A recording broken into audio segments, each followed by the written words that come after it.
Welcome. It's another Tuesday from Down the Road Brewery here. We're up here in Everett, Massachusetts, where we usually come to you.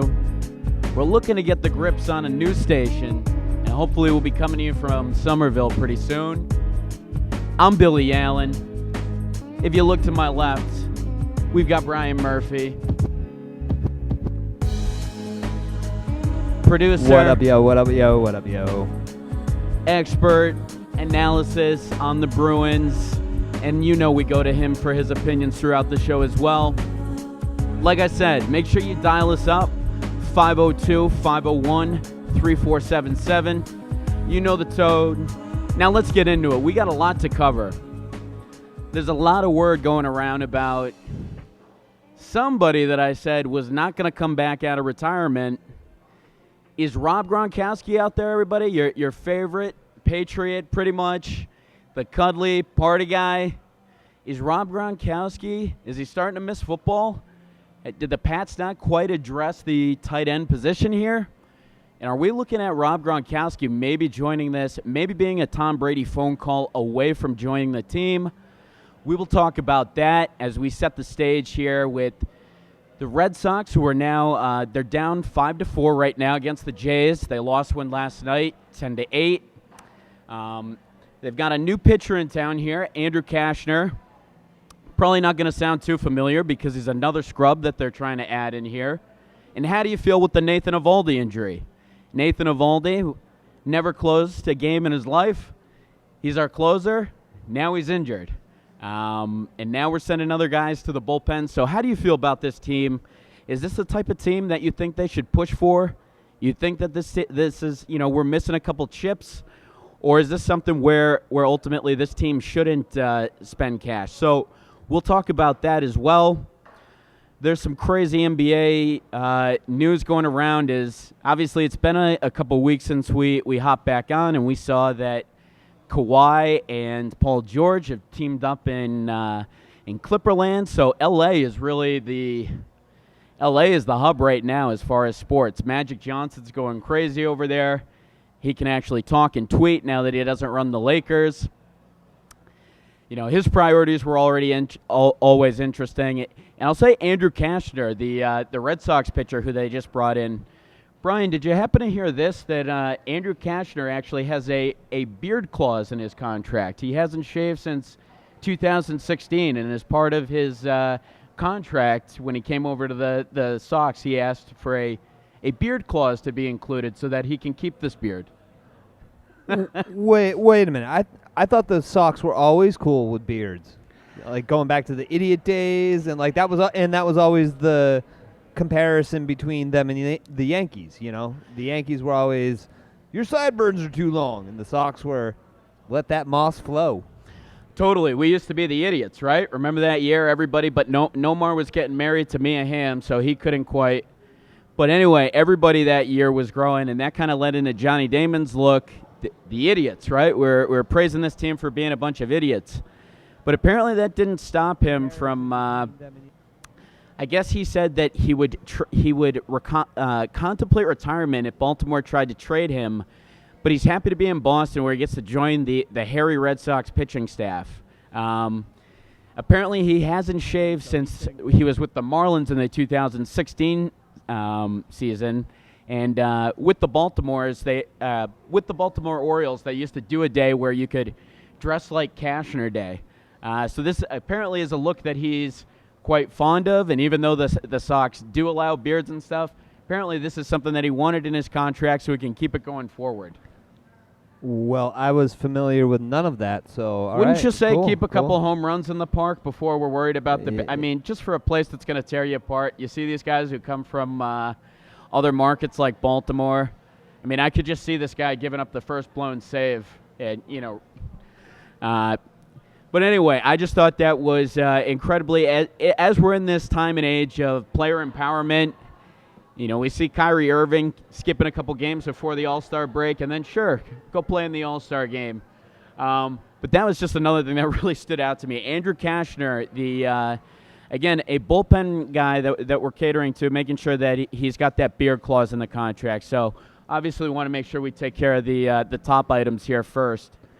But the Red Sox, they're a team that is continuing to kind of stay pat and not seem like they're ultimately going to make a big trade or a big shakeup on this team. And for me, I look at championship windows as a short time period, right? You know, this team last year, do we think that they could win a championship really till down the edge? You know, till we saw Price really pitching in high leverage situations? Did we think that this team could kind of push it through a postseason run? I don't think a lot of people did. And I would say that this team, talent-wise, is pretty close to a contender. It's just that it seems like because they got lucky last year in not addressing the bullpen, that they're going to kind of go with that situation this year. And before I hand it off to you, Brian, you look at some of the moves that they've done here where they didn't bring back the closer. They bring Nathan Eovaldi into that role, and you say, hey, we wouldn't have paid top dollar for a closer, but now we've paid money for a starter that we have trying to close games. And really whoever they put in that position seems like they can't close games out. So if you're the Sox, how do you kind of look at this? Would you be pushing your chips towards the table, or would you be pulling them a bit away and saying, you know, do you think this is a contender that's worth investing in, or do you think that the Sox should kind of stay pat, I guess, is my kind of opening question to you. Short answer is that they are not a team worth investing in. The Yankees are not this year. Not this year. I mean, so let's back up a little bit. Sure. And realize that baseball is inherently the toughest sport to repeat in, to defend your crown, right? Yep. We agreed there. So Sure. I would say why not try to maintain as much consistency in your everyday players if you are trying to defend the crown, trying to defend a championship. By which I mean, bring back your closer who maybe is going to be expensive, but he's out there all the time and he's lights out. You know, and I would have crapped on him a little bit too, but it's like they throw Eovaldi in there with $17 million as the closer, and you look at the bargain that the Cubs now have, absolutely, where they're able to buy him on the cheap, and and I think what that is a desperation move, that a poor planning move that's blowing up in their face. But and I would also say but the thing is that sure, sell. This team is not gonna. It might squeak into the playoffs. It's not gonna get by the Yankees. I don't think any teams really are in the American League.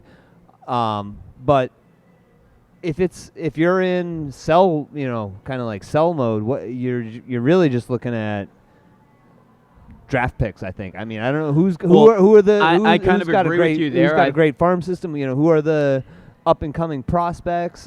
There's nobody that's kind of like a Mike Trout level or somebody. In terms of prospects. I mean, we were hearing about Trout when he was blowing up Double-A. To kind of hit on that as well, the Sox, their Triple-A system, I mean, if you looked at it, or they're minor. We all know the best players playing Double-A, right?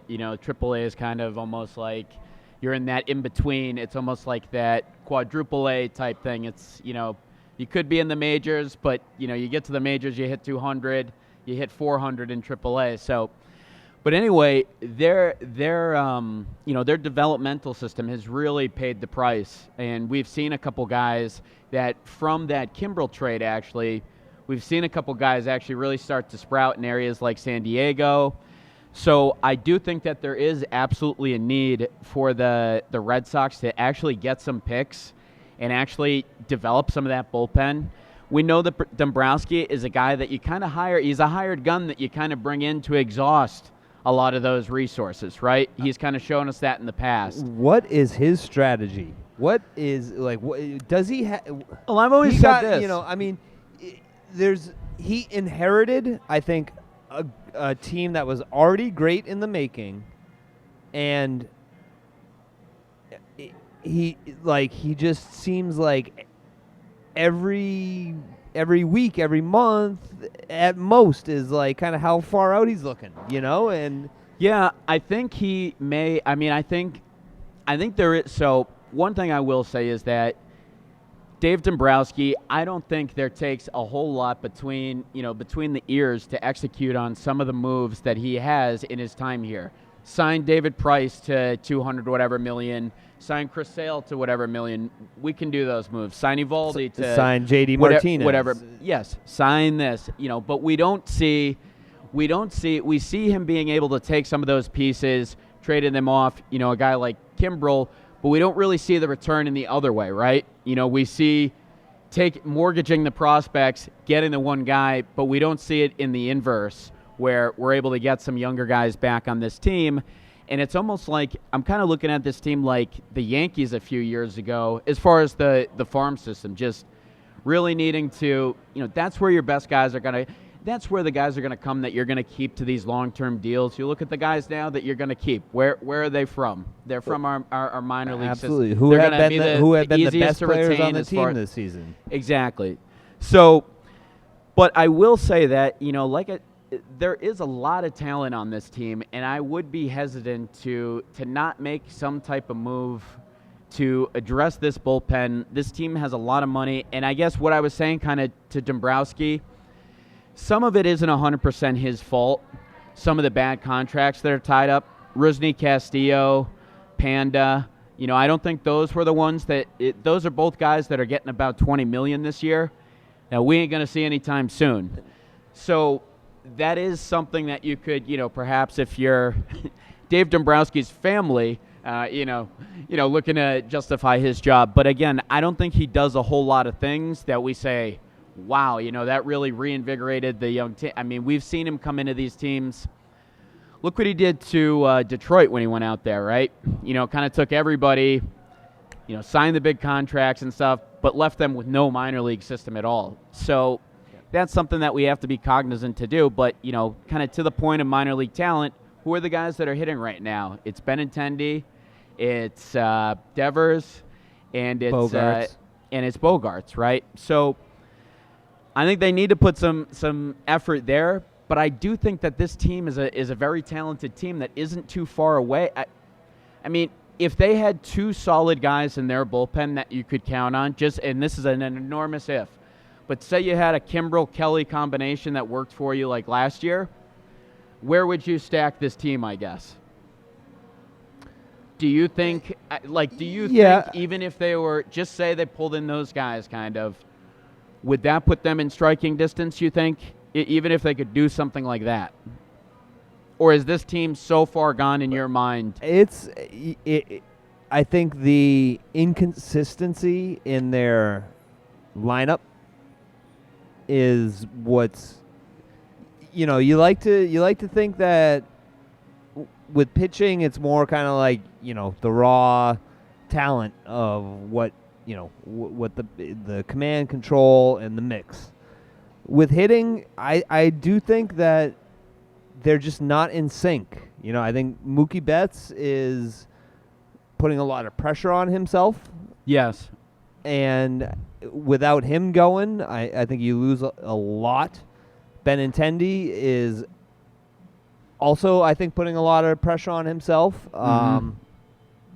And yeah, I mean, I see them maybe maxing out at like a 5-game streak here and there, but really playing a kind of 5-5, 6-4. 6-4 would be great, but really a kind of what they've been. Yeah. No, and I hear that. I mean, there's certainly no question that Mookie Betts has had a down year, has had a tough time getting his swing together. And obviously just isn't a Mookie Betts that we've seen over the past few years. We haven't seen a Mookie Betts around a 260 average and, without quite the power. So I definitely agree that he is putting a lot of pressure on himself just because of the stance that he's kind of taken. He's taking a stance with his agent that they're going to try to get the most money possible and all that. So there is a lot of pressure there. At the same time, you wonder how long they'll be able to hang on to guys like JD Martinez. You wonder how long some of these old going ahead the next year to two, but is he going to be lights out? Have you signed a couple guys that are around 32 and you don't? So is this window a little bit, do you end up stranded with a couple pitchers that you're paying albatross contracts to if you don't try to maximize this window? That's really my thought. But totally agree. It seems like, last year they were able to find a bullpen able to kind of instant mix it, stir it, and somehow get Joe Kelly, who's serving up batting practice all day with the Dodgers, about a 7 ERA. We all kind of knew that was and the he guy. was doing that. He was doing that for a good portion of the season last year until he locked it in about reminded August. me kind of like Derek Lowe that one year. Yep. That Derek Lowe served up almost a 6 ERA the whole year, but was closing down games the final game in each series. Yep. That first World Series run, it was almost like we're trusting Joe Kelly at this point. So, yeah, I mean the Sox right now, I think there's a lot to do there, and it's just a question of are you going to push in any chips to the table? And I don't think the Sox are gonna. I mean, I think they've kind of taken a stance where if you listen to Tom Warner, if you listen to the ownership, they don't seem like they want to put a whole lot more into this team. And to your point, I mean, the Yankees are looking better with half of a lineup than the Sox are with a full-born lineup. So, we'll continue to touch in on that as the Toronto puts up another run here as we're looking at a 6-4 game. So things get interesting. If the Sox start to mount any type of comeback, we'll definitely be keeping in touch with there. But another thing I wanted to touch on is big article coming out from Dan Graziano, guy that's pretty close and tied into the Patriots, saying that, released his top 25 predictions for this upcoming season. One of them is that the Patriots will win a Super Bowl in the next 3 years. And how does that sit with you out there if you're listening in, if you're in the car, if you're at home? 502-501-3477. I'll ask you as well, Brian.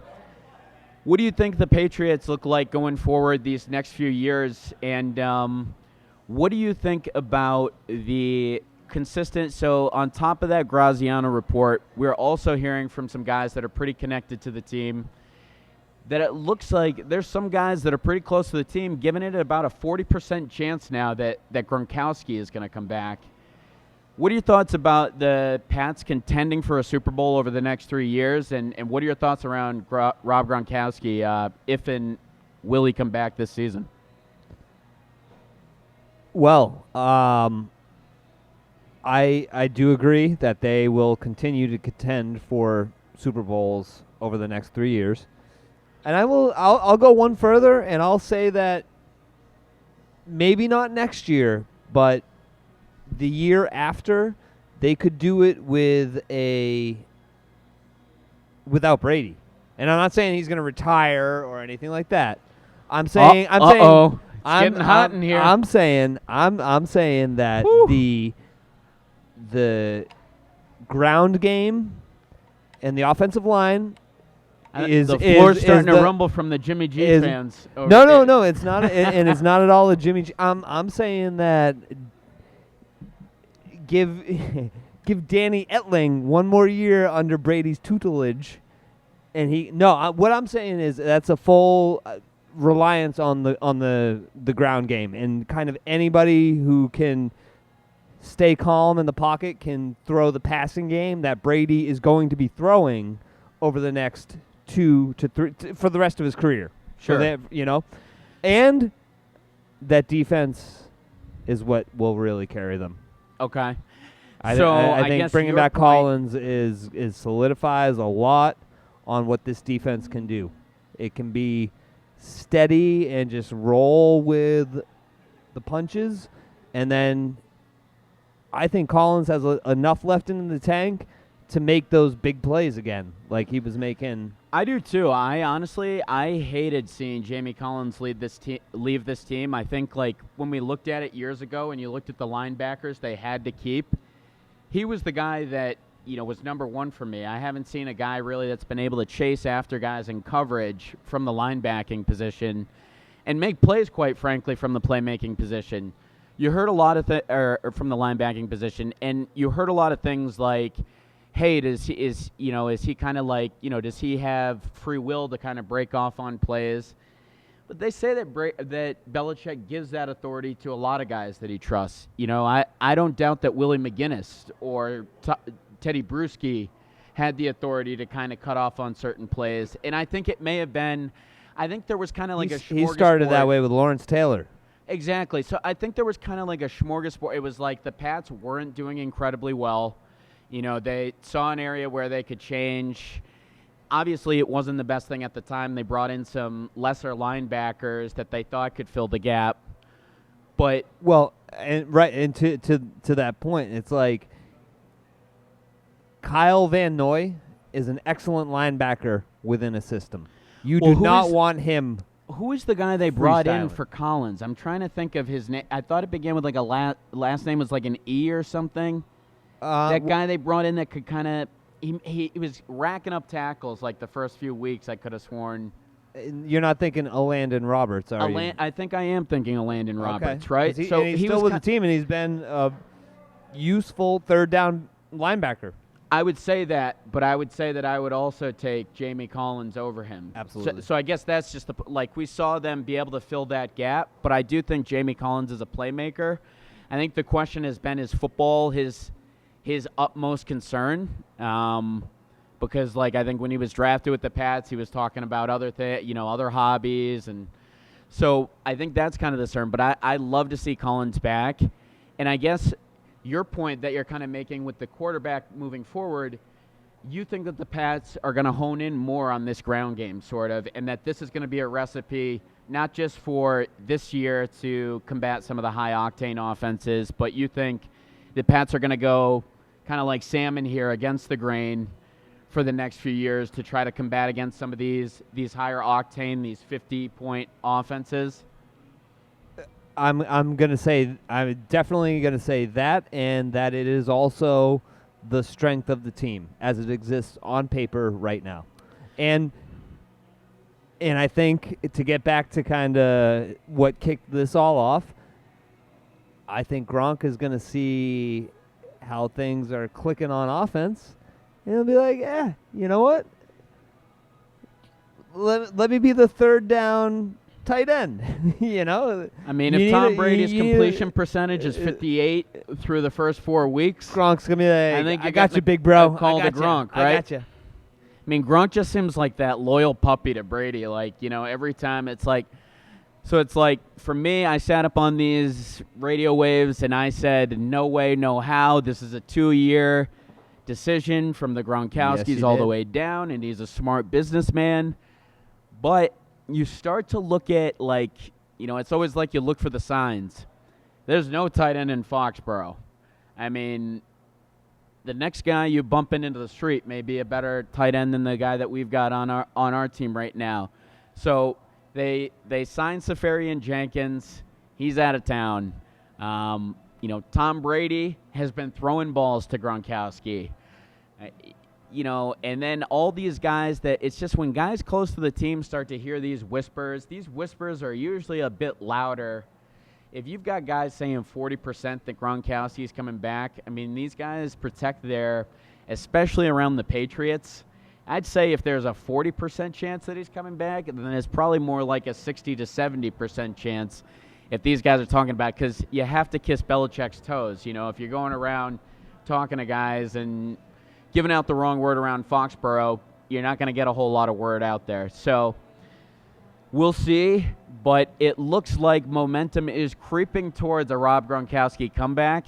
And, how does that change things going forward? Because, to your point, if they stick with that ground game and they get him as a blocker, we saw him absolutely be able to nullify. It was incredible the way that he was able to just go from a top pass catcher to just blowing up guys on the line. Get him out of the club. Absolutely. Take those guys out of the club. So Rob Gronkowski looking like he may come back, or at least from where I stand, I kind of thought I thought there was a no chance. Maybe if the Pats were 10-0 and he could have seen that he could easily just be a contributor to a championship team. But I would almost say that the Pats look like they're kind of planning around a Rob Gronkowski comeback. I would assume you'd have a better caliber tight end in at that position.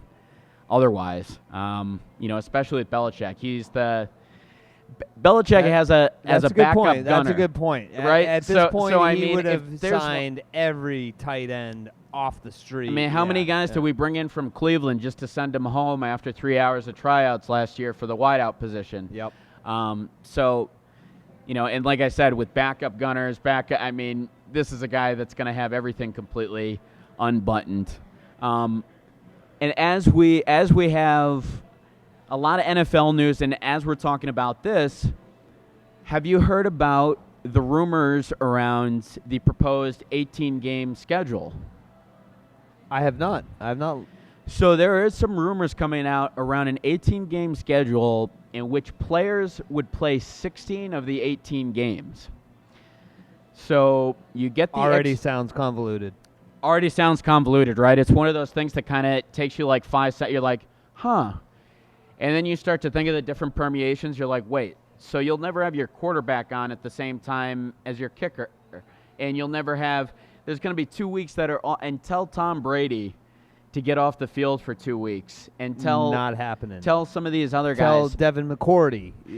They're basically kind of saying the league the league is kind of at like a standstill where it's like Little League. It's like a basically they've got to increase the amount of the inventory that they can sell in order to start to make this. The league has wanted an 18-game schedule. Oh, absolutely. So they're saying the way that they're trying to get at it, and like I said, I don't think this is going to slide through the players, but this seems to be something that's being proposed, which is an 18-game schedule to increase the revenues by potentially $2.5 billion or whatnot.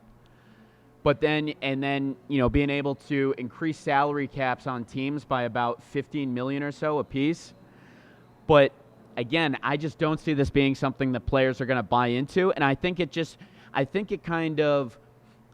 basically is going to lower down. It's going to water down competition. Totally. How many weeks of Danny Etling are we going to want? Are we going to want to see 2 weeks of Danny Etling, or would you rather see 16 weeks?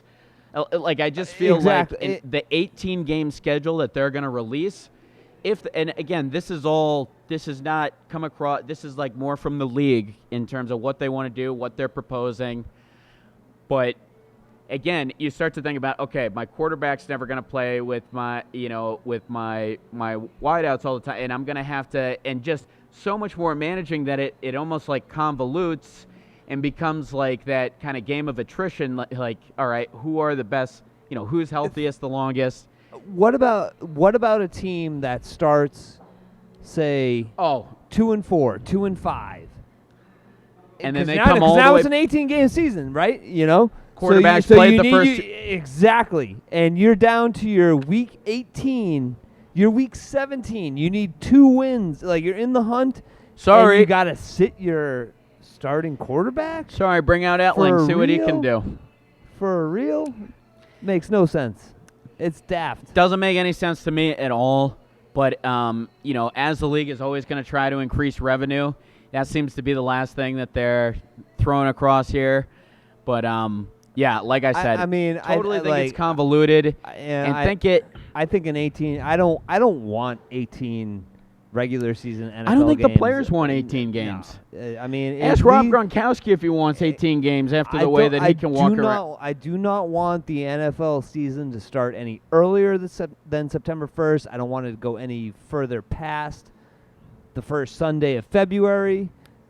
And from the league standpoint, if I have to watch, the backup to Tavares Jackson in a week 17, what I'm saying. a week 18 game, a week 19 game, no thank you.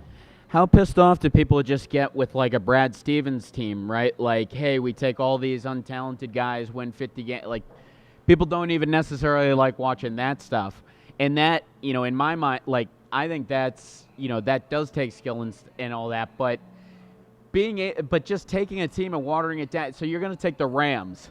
And you're going to say, okay, you don't see Jared Goff for 2 weeks. You don't see Todd Gurley for 2 weeks. You don't see So you pay all the money. It turns into these things where you pay the money for the games, and then you're not going to have the Right. I mean, the NBA is the true players league. The NFL is not far behind. And so if you're kind of building up these narratives around players who are having great seasons, and that's what the casual fan will kind of latch on to, and then you make them sit for like well, also your prime time of the season. I know, and then just trying to map that out, like, okay, we're going to have to sit our quarterback during our 2 worst games. Then if we lose those, like, to your point, then we're going to have to put together our best offense for the last games or whatever, like if we had. So it's just, I think it brings up something where it's going to water down the product to a level where we're not going to enjoy it. You're going to say, why aren't these guys we all say, hey, look how good these guys are when they have all these guys healthy, right? So it's going to be like an exercise of not everyone kind of being healthy basically the whole season, and how do you persevere through that? And then taking away the star power. People watch for the stars. So you're going to have 2 more games of basically introducing kind of preseason. You know what? If you will, you're going to have kind of 2 preseason games in an NFL game, basically.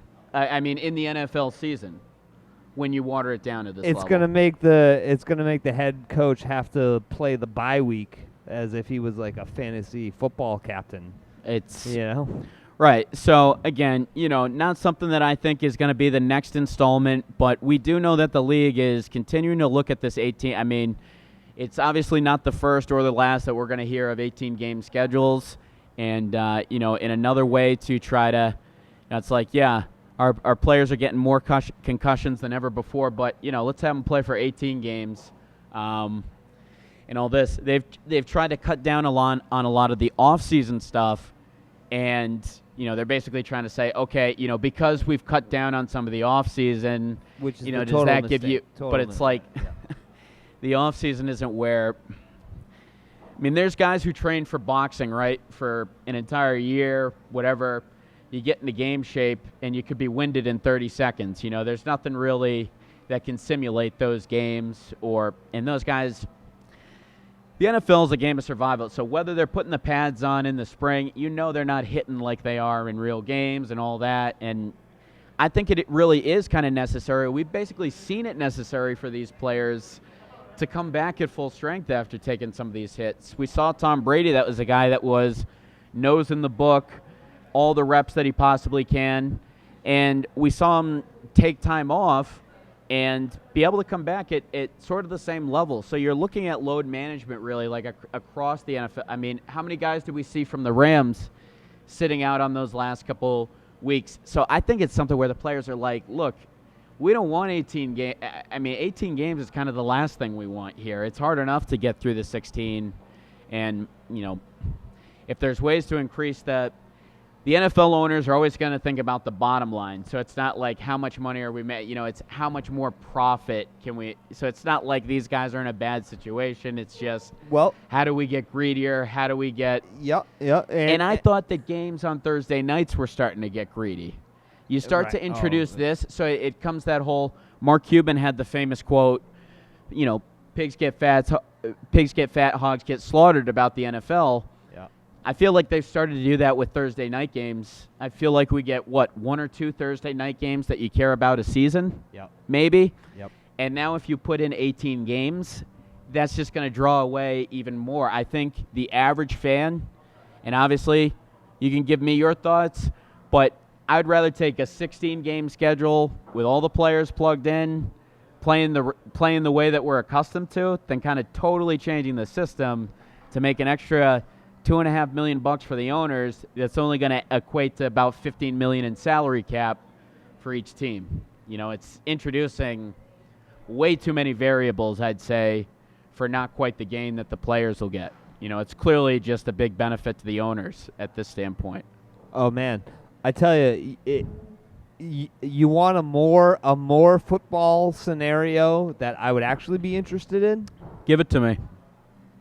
If the NFL invested in a short season spring developmental league, like a kind of, maybe that spring league goes right up to the start of training camp. So, some of these tryout level players where you find the next, Welker. who was, exactly.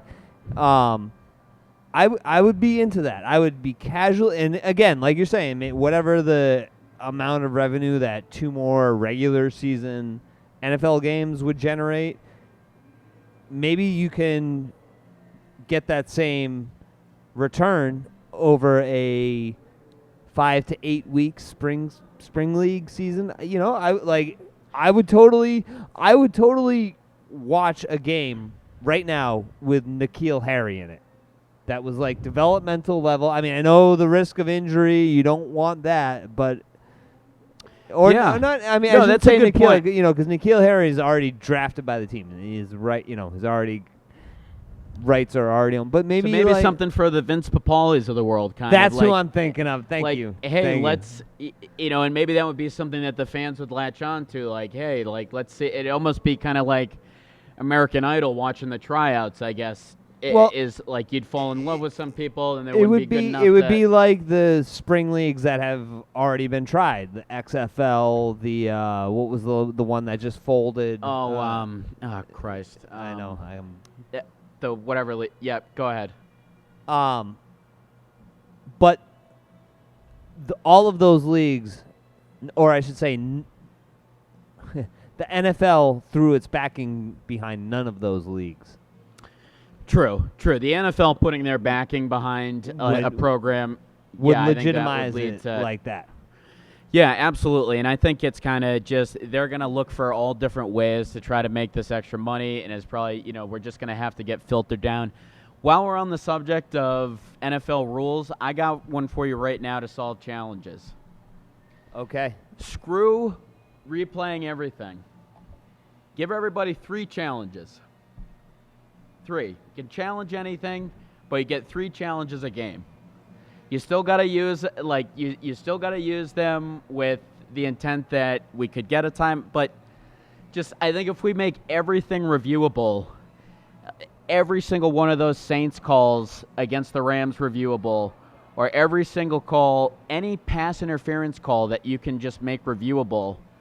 I mean, so how can you tell me that remove the officials challenge? Remove the challenge anything. Like in the last 2 minutes of a or half. Just as they're talking about kind of the rules as they go forward with replay, they're kind of talking about how everything would be replayable or challengeable.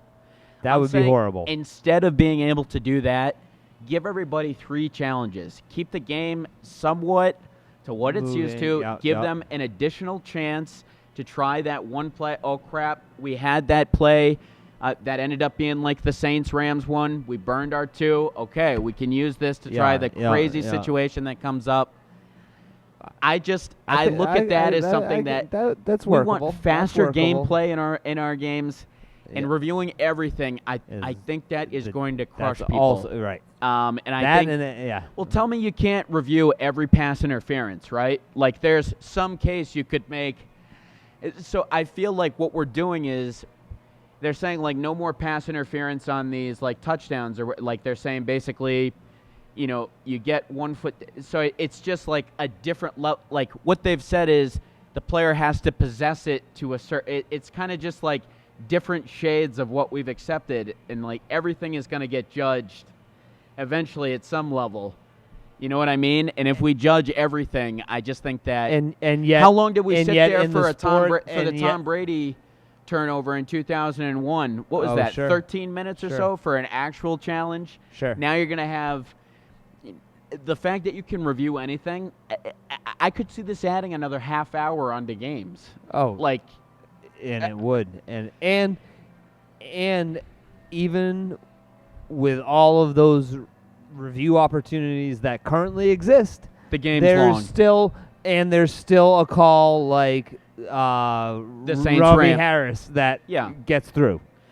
Exactly. Like at some point you have to get past and be like, crap calls happen and all that. And as we got a crap call running through right now, no, I'm sure it's going to be a great one. We've got somebody coming on live. Welcome. You are on the air with Open Season. Who do we have? Julie Allen, it's Mike from Medford. Mike, how you doing tonight, buddy? Always I'm good to doing hear well. from you. You guys were talking about the 18-game schedule and resting players. Just a couple of kooky ideas from what I've been listening in on.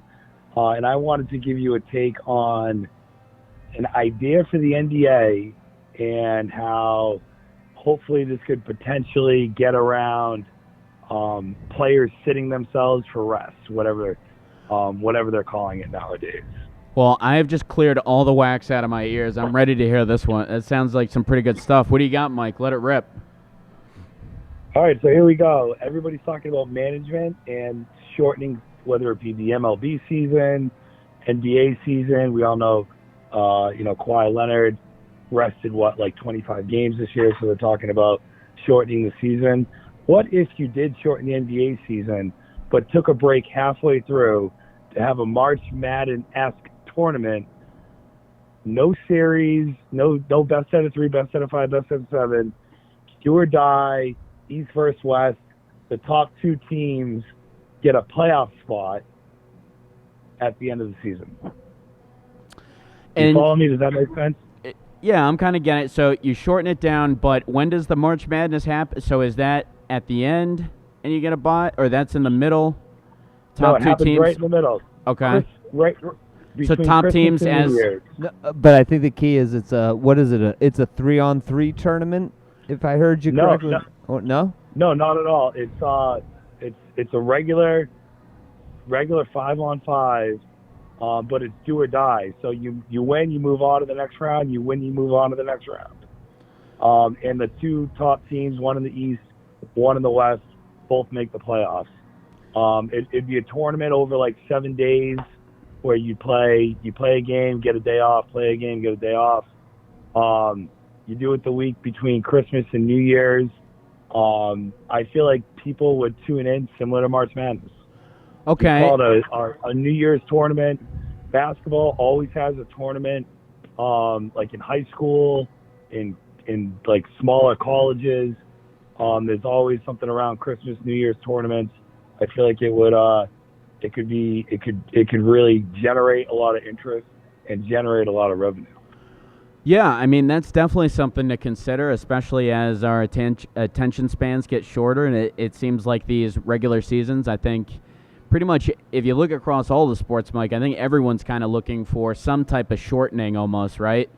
So I think that would be something that could get the interest level. Obviously that could pique people's interest a bit. But would this be a tournament that everybody could enter? So is this something that would be it would have one to be through everybody enters, right? Or okay. Well, I just want to make sure. I just want to yeah, make sure that we're going to give a playoff spot away to to the Kings if they go all the way through and somehow make it. and then That's all I just want to make sure of. 12 spot or something, right? Yeah, so let's say the Kings halfway through the season are in this tournament, they end up winning the thing. Yep. They would get the best of the playoff spot where they finish. Meaning, say they go on and they have the best record in the NBA, they get the 1 spot in the West. Say they have the worst record but win the tournament, they get the last playoff spot in the West. They get the A spot. Okay. They get the A spot. Okay. So that would so now these players aren't going to be resting themselves because you cut the season shorter, but right in the middle of the season you have this winner-take-all tournament for a playoff spot that's do or die. So that's what you don't see. You don't ever get that in the NBA, do or die, unless it's a Game 7 somewhere. So that's why the March Madness kind of comes in play, because people are going to be tuning in to see if they win that one game and move on to the next. I think it'd be pretty interesting. Yeah, honestly, you know what, Mike? Because of the way the NBA seeds and, because of the way it's 1 versus 8, I honestly don't think that's the worst idea, because typically you have an A seed that's in there that's pretty much going to get their doors blown off by the 1 seed anyway. So if there is a way to take a team that won this tournament, you're kind of saying, hey, these guys won the tournament. Would they be good enough to actually knock off a team if they get slotted in that last spot? I think that could definitely add some excitement around that 8th spot. I think a lot of times we see the one kind of, beat the crap out of the 8th spot. So I think that would make, potentially the first 8, at least. I think that would definitely give you the tournament to be able to increase revenue and something to look forward to. And, I'd probably look at that 8th spot as a little bit more exciting than somebody that just kind of slid their way in. So, honestly, that's not the, I don't think that's the worst idea. Brian, what do you think about that idea? I think it's the second worst idea. The second worst? Yeah. I'm sorry, Mike, man. I appreciate the call, but I got to disagree with you on a few things there. So, first of all, you want a round-robin tournament in like the holiday break time. You were saying Christmas to January or so. Let's put it in mid-Jan so people will watch all right, it. There we go. Okay. Then, or I'm sorry, not a round robin, but a winner, like a knockout tournament. 32 teams, right? In the 30 NBA. teams. That's 30 still teams what? in the NBA. That's still at least 4 games. Is it not? I'm struggling with the To math. cut down to to get to 4 your games right, four because games to get a winner? well, and that's another question. Is it so? There are the 2 conferences. Is it the winner and the runner-up? So why do you even bother playing the final game? Like, what you know what I mean? Like, you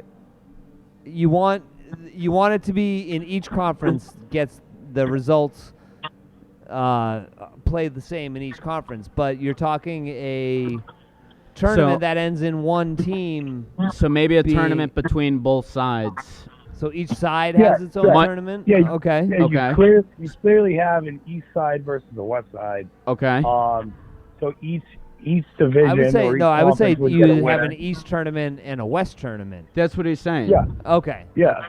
And then, See, then if you want to top it off, you could have the winners play each other.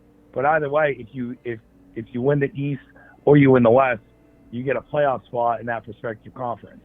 Now you're telling me that it's a bad idea. I think you're absolutely crazy. I think it would be much watched television if you're a basketball fan to watch a do or die tournament with NBA teams. Think about how many people watch the NCAA basketball tournament, and they don't even know where the teams are coming from. They just want to fill out a bracket. You do the same exact thing in the NBA. And the reason why I say you do it from Christmas to New Year's is because the NBA tries to own Christmas Day every year. So you can start the tournament on that day. And also, a lot of people have not much else to do besides go to a bar with family when they're on vacation during their break anyway. So there'd be a lot of people watching ESPN for that over the course of that week. And you don't want to do it with too short of the season into or not so many games left, because after the tournament you're going to want the teams to get into some kind of groove in a playoff push eventually. So that's why I say to do a timing around that. I think the buzz would be huge, and I think it would be very, very, very, very entertaining. So one other point, I'll let you guys, finish the show up here. But the second point about the 18-game playoff schedule, I don't think a lot of people realize that most NFL players don't play 16 games anyway. Most players get hurt, they sit out a game, they get suspended. So when you're talking about expanding these rosters or whatever you're doing with the 16-game max, I don't think the players would do it because they're not playing 16 games anyway. So why would they want to play potentially have to play 16 games when most of the time they don't play a full 16-game season anyway? I'll hang up and let you guys debate that. Yeah, thanks, Mike. Great stuff. Always good stuff out of Mike. At least always gets us thinking, right? And I want it to be a no. slam dunk tournament, a slam dunk tournament. I want you, Make it over 3 or 4 days in that late January and every team enters its best slam dunker, and you can start to add in like roller skates, rocket propulsion. All right, this is going to turn into Kobe Bryant. This is going to turn into Kobe Bryant and NBA courtside neon with affected 15-point shots in a minute. basketballs. So, I mean, I guess let's take something from that. I think that while you may disagree, and while that may not be the ideal format, I do think that these leagues do need something with the long schedule to get people to engage a bit more. So I do think what Mike's talking about would increase engagement. I like the creativity for sure. Yep. And I do think that how many times have you seen an 8th seed play a competitive series against a number 1 seed? That's the only. So I'm saying whoever makes that spot, it will probably be a more interesting story for the team that made that 8th spot to play the 1 spot than some team that may have just slotted in as 8. So like a couple, I know you disagree, Well, but a couple areas where I would agree would be those two. I think where it might actually work is so that the team that wins the tournaments from each conference faces off against the number 8 seed in a wild card. Okay. That might be because then you're not taking someone's playoff berth. Yeah, right. Because then the regular season remains the regular season, and what your team does there, is still valid according to tradition. And you finish a half game out, well, you're shit out of luck. But I think what it means is you have a do or die tournament. And the winner of that, but the thing is, it's the Golden State Warriors of 2017. Yep. And they're gonna win that tournament, and then what do they? They have a 1-game playoff against the. Well, I guess that's not really the bit. I mean, if they're the know what I number mean? one, If it's a knockout slot thing, them the number 1. But I guess just giving a chance for some of these teams to maybe all right. That's kind of inserting like, that. How many people will you talk to? The tournament is amongst the lowest half of the division at that time, or of the conference at that time. Right. So the best teams get their rest over this little break, and the bottom at that, in late January, the bottom teams, because again, if it's, Mike's just spitting this thing. I mean, you're really trying to put some nails, trying to nail this thing to the ground. I mean, because it's an interesting concept. I do think it's a very interesting idea. The All-Star game in baseball, hockey, and the NBA is no longer enough of a draw to keep fans kind of into it through long seasons. So I like the general concept of let's shake things up but add somewhere in that dead but time of the season. But yeah, there's got to be some practicality to it. There's got to be some way that it doesn't. Yeah, detract from. Yeah, I hear you. There's a history that you can't just integrate anything funky totally, just like the NFL would be integrating something. And also don't make it yet more of a waste of the fans' time, where it's a tournament where Golden State, either they're gonna they're already the number 1 by 5 games. Maybe, you know what I mean? And they rest their players or their best players, or they go for it, and then they end up matching up with themselves in the first round or something, Yeah, so, I mean, obviously there could be some refinements there, but I do like the creativity. I think we could both say that. Agreed. And, I think anything you can do to kind of, break down, everything is trending towards people's attention spans getting lower and lower. And to just sit people across an 82-game schedule, I do think that offers a nice break. But yeah, let's figure out exactly how to do that. To hit on Mike's second point, I don't think any of us are disagreeing that any of players don't really want the 18-game schedule. It's more kind of how the league.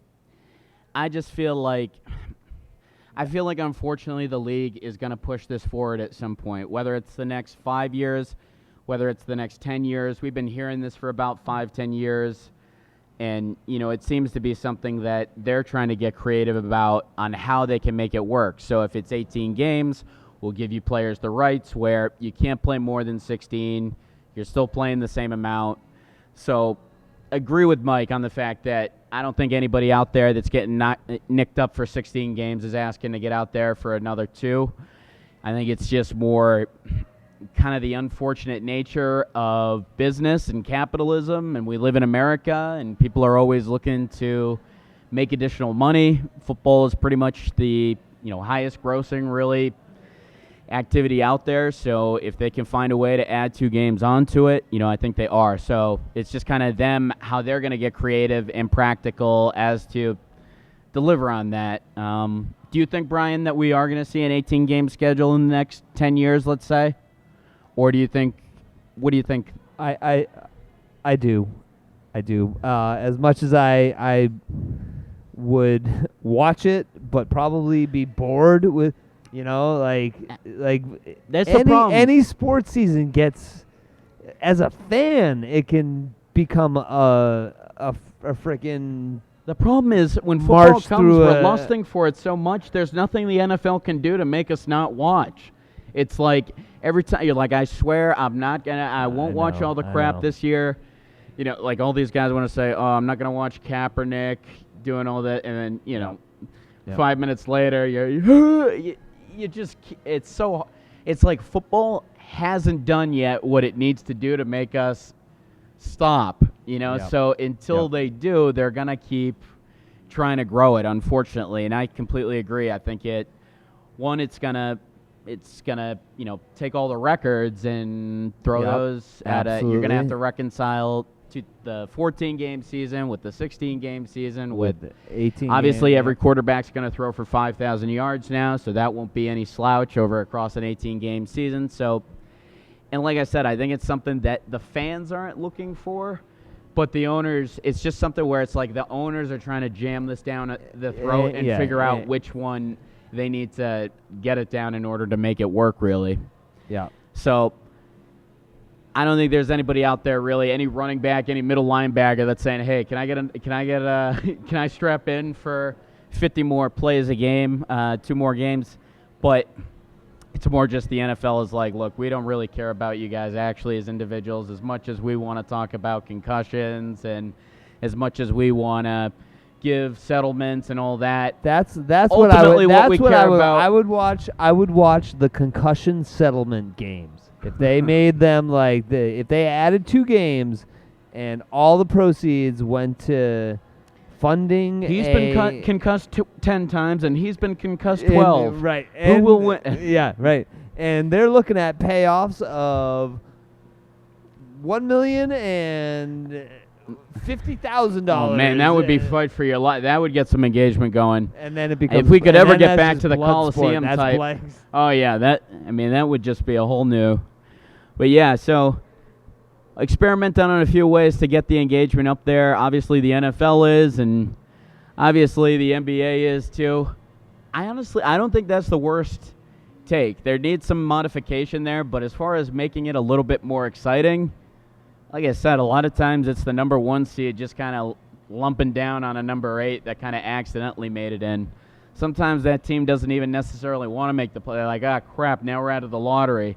So that would be one of the things that I would say that would kind of still allow it to keep the sanctity, because you're not really seeing a lot of these pistols in there as the A spot.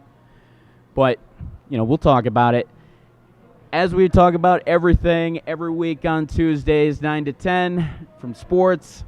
And most likely we won't be coming to you next week, but we'll have an update on that. Hopefully we'll be broadcasting to you out of Somerville shortly.